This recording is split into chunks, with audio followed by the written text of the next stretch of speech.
सभी को मेरा नमस्कार।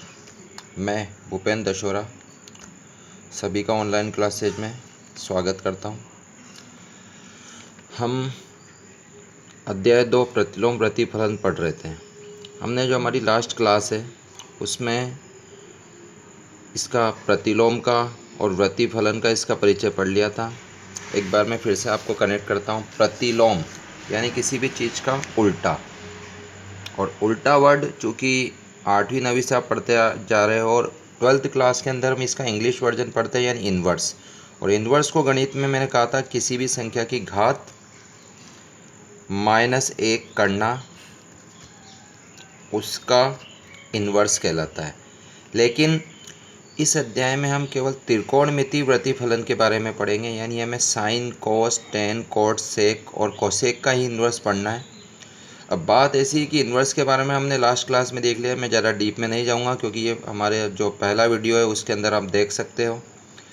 आगे बढ़ते हैं अपन।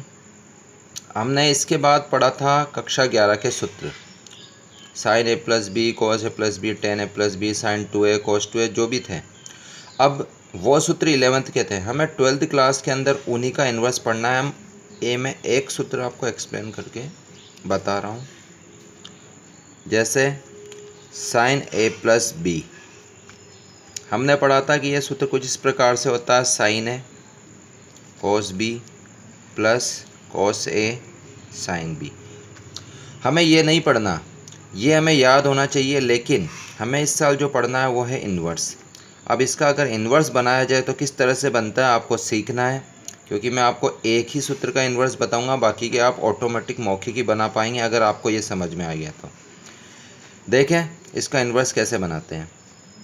सबसे पहले आपको पता है कि ये साइन a + b का सूत्र है, तो साइन को यानी इस साइन a को हम क्या करेंगे, इन्वर्स बनाने के लिए हम इसे मान लेते हैं x। तो जैसे ही साइन x बना, हमने हमारी लास्ट क्लास में सीख लिया था a का मान क्या हो जाएगा, ये साइन घूम के इधर जाएगा तो ये बन जाएगा साइन इन्वर्स x।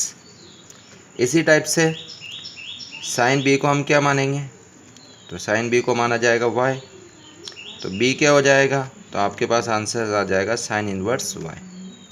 अब साइन a का मान हो गया, साइन b का हो गया, तो अब कॉस a का क्या होगा, तो हम सब कक्षा 10 के अंदर पढ़ चुके हैं। कॉस a बराबर होता है रूट में 1 - साइन स्क्वायर है, और चूंकि हमने साइन a को x माना है तो 1 - x स्क्वायर। इसी तरह कॉस b का मान क्या हो जाएगा, रूट में 1 - साइन स्क्वायर b, यानी रूट में 1 - y स्क्वायर। अब इसके अकॉर्डिंग अगर मैं इन्वर्स का फॉर्मूला निकालता हूँ तो सबसे पहले एक चीज़ ध्यान रखो कि इन्वर्स का फॉर्मूला अगर आपको बनाना है, पहली बात आपको 11th का फॉर्मूला याद होना चाहिए। 12th का फॉर्मूला आपको रटना नहीं है।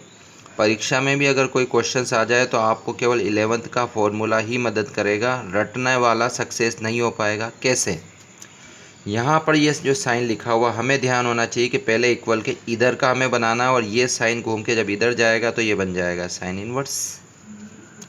साइन a को हमने माना x, कॉस b हो जाएगा आपका root 1 - y square plus cos a, हम जानते हैं कि cos a root 1 - x square होता है, लेकिन साइन b चूँकि y है तो हम इस तरह से इसको लिख देंगे। ये इधर का पोर्शन कंप्लीट हो गया जो कि हमारे क्वेश्चंस को सॉल्व करेगा। लेकिन इसके इक्वल में इस साइड क्या होगा, तो अब साइन को उधर भेजने के बाद इधर बचता है a, और हम जानते हैं a हो जाएगा sign inverse x plus sign inverse y।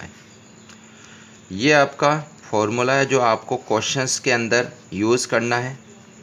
Questions इसी फॉर्मूले से होंगे, लेकिन अगर आपको ये फॉर्मूला याद नहीं है तो आपको कोई चिंता करने की ज़रूरत नहीं, कोई टेंशन नहीं पालनी। आपको 12th क्लास का फॉर्मूले से पहले 11th क्लास का फॉर्मूला आना चाहिए। अगर वो याद है तो आप उसके अकॉर्डिंग बना सकते हो। इसी का माइनस अगर आपको बनाना पड़े तो यहाँ माइनस लग जाएगा, क्योंकि हमने 11th में ऐसा पढ़ा था। बात करते हैं cos a + b की। तो cos a + b का फॉर्मूला हमने पढ़ा है cos b minus sine a sine b। Direct मैं इसका इन्वर्स लिख रहा हूँ, ये cos घूम के इधर पहुँच जाएगा तो ये क्या हो जाएगा cos इन्वर्स। चूँकि बात मैं cos के फॉर्मूले की कर रहा हूँ तो cos a को क्या माना जाएगा x, तो cos b y। और अभी अभी मैंने बताया कि किसी भी चीज़ को साइन को कॉस में कन्वर्ट करना है तो रोड में 1 माइनस एक्स स्क्वायर, रोड में 1 माइनस वाई स्क्वायर, इधर बचता ए। अब आपको ये सब मौखिक ध्यान रखना है कि मैंने x माना है cos a को, तो इधर भी इन्वर्स उसी का आना चाहिए, यानी कि cos inverse x, cos inverse y। इसका माइनस वर्जन हो तो यहाँ प्लस हो जाएगा। बात करते हैं अपन तीसरे फॉर्मूले की, यानी कि tan a प्लस बी। क्या होता है फॉर्मूला, तो आप सबको पता है कि वो कुछ इस प्रकार से होता है, tan a plus tan b upon 1 minus tan a tan b। Ten घूम के इधर जाएगा तो ये हो जाएगा टेन इनवर्स। बात टेन की कर रहे हैं तो ये x, ये y upon 1 minus x y. इधर बचता a तो इधर हो जाएगा टेन इनवर्स x और ये हो जाएगा tan inverse y, minus version में प्लस। ये आपका a प्लस बी का फॉर्मूला कंप्लीट होता है। इसी तरह हम 2a के फॉर्मूले भी बना सकते हैं। किस प्रकार से बनाएंगे ये हम देखते हैं हमारी अगली क्लास में। धन्यवाद।